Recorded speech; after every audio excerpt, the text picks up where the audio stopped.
Monetary Mechanics, a Q&A on bonds, inflation, and the Fed. Introduction. This Q&A explores the true mechanics behind how the United States government and central bank manage debt, shape interest rates, and affect the real value of money. From post-World War II debt strategy to 2025's tightening cycle, we examine how Treasury bonds, inflation, and Federal Reserve policy intersect in practice, not just in theory. If you've ever wondered how money out of thin air actually works, or why bond yields rise and fall, this session is for you. Core concepts. Foundations. First question, 1. What is a Treasury bond, and how does it differ from fiat currency? A Treasury bond is a fixed-income security issued by the United States government. It is a contractual promise to repay a set amount of money at maturity, with interest, also called the yield, paid at regular intervals. Fiat currency, by contrast, is not a contract. It is government-issued money that holds value by legal decree. It doesn't promise a fixed return or a maturity date. Question 2. Can Treasury bonds be diluted like fiat money? No, not in the same way. Fiat currency can be diluted through printing or digital issuance, directly increasing the money supply. Treasury bonds are discrete instruments with fixed terms. Issuing more bonds increases supply and can lower bond prices or raise yields, but it doesn't reduce the contractual payout of existing bonds. Their market value may decline, but their nominal value does not, unless there's a default. Question 3. How does inflation affect the real value of bonds? Inflation erodes purchasing power. A bond that pays $1,000 in 10 years is worth less in real terms if inflation averages 5% annually than if it's 2%. While bonds repay the same nominal amount, their real value to the holder is diminished when inflation is high, especially for long-duration bonds. The Fed's Toolkit, Tricks, Tools, and Techniques. Question 4. What mechanisms can the Fed use to influence bond values? Interest rate policy. Raising rates makes new bonds more attractive, lowering the value of older ones. Quantitative easing, or QE. The Fed buys bonds, pushing prices up and yields down. Quantitative tightening, or QT. The Fed lets bonds mature without reinvestment, pushing yields up. Forward guidance. The Fed shapes expectations by telegraphing future rate policy. Inflation management. Inflation, whether real or expected, can alter bondholders' perceptions of value. These tools don't dilute bonds, but they reshape their value in the marketplace. Question 5. What is yield curve control, and how was it used post-World War II? Yield curve control is when the Fed targets specific interest rates along the bond maturity spectrum, short, medium, or long term, and buys or sells bonds to maintain those targets. Post-World War II, the Fed capped long-term bond yields, for example, at 2.5%, by purchasing treasuries as needed to prevent yields from rising. This made government borrowing cheaper and supported post-war debt management. Question 6. Is the Fed working in coordination with the United States Treasury? Not formally. Not since the 1951 Fed Treasury Accord, which restored the Fed's independence. However, in times of crisis, their incentives can align. The Treasury wants low yields to minimize interest payments, and the Fed may seek low rates to stimulate the economy. This coordination can be implicit rather than explicit. The World War II Playbook and Modern Echoes. Question 7. How did the Fed manage national debt after World War II? The Fed capped bond yields by buying treasuries, effectively suppressing borrowing costs. This didn't reduce nominal debt directly, but it made financing manageable. Over time, economic growth and moderate inflation shrank the debt-to-GDP ratio dramatically, from over 113% in 1945 to about 50% by the mid-1950s. Question 8. Was post-war debt reduction driven by bond purchases or something else? Mainly economic growth and inflation.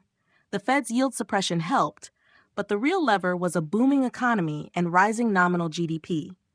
Inflation reduced the real value of the debt, and fiscal surpluses in certain years helped reduce the nominal amount. Question 9. Are we seeing a modern version of the same playbook today?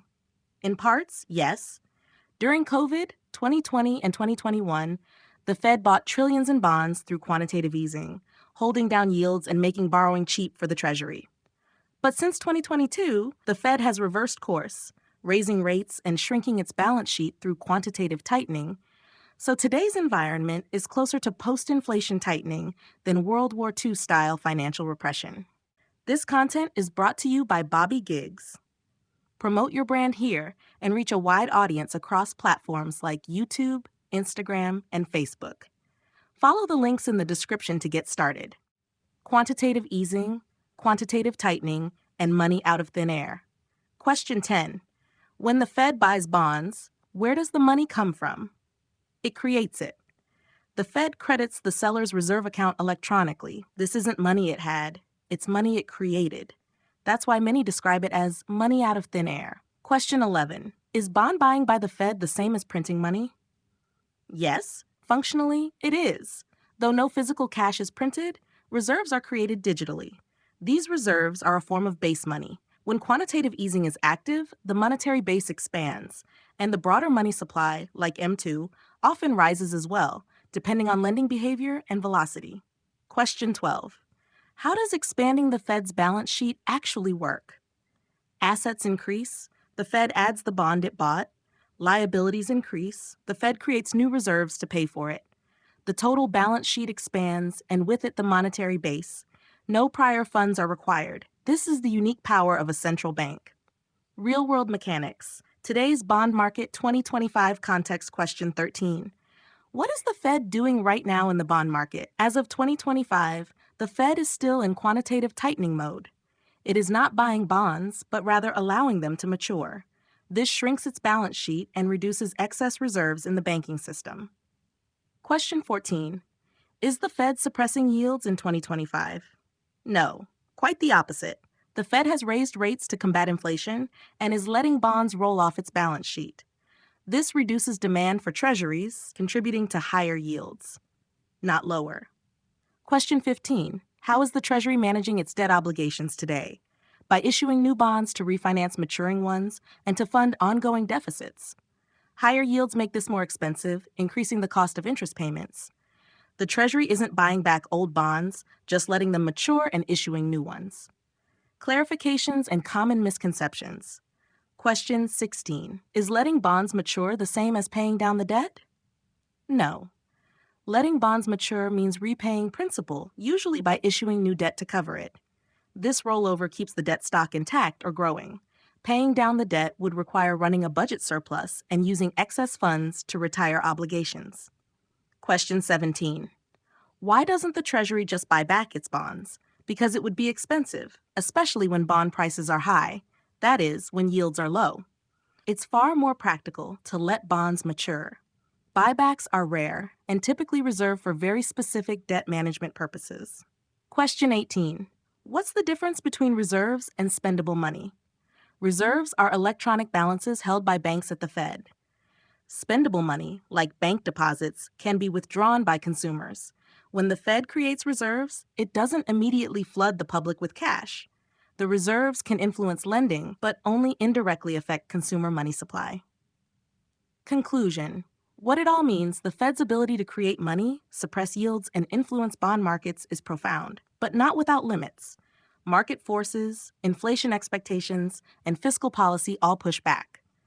While Treasury bonds can't be diluted like fiat, their real value is shaped every day by Fed policy, inflation, and investor sentiment. Understanding this interplay is key to seeing through the noise and grasping how modern economies quietly shift the weight of debt from the present into the future.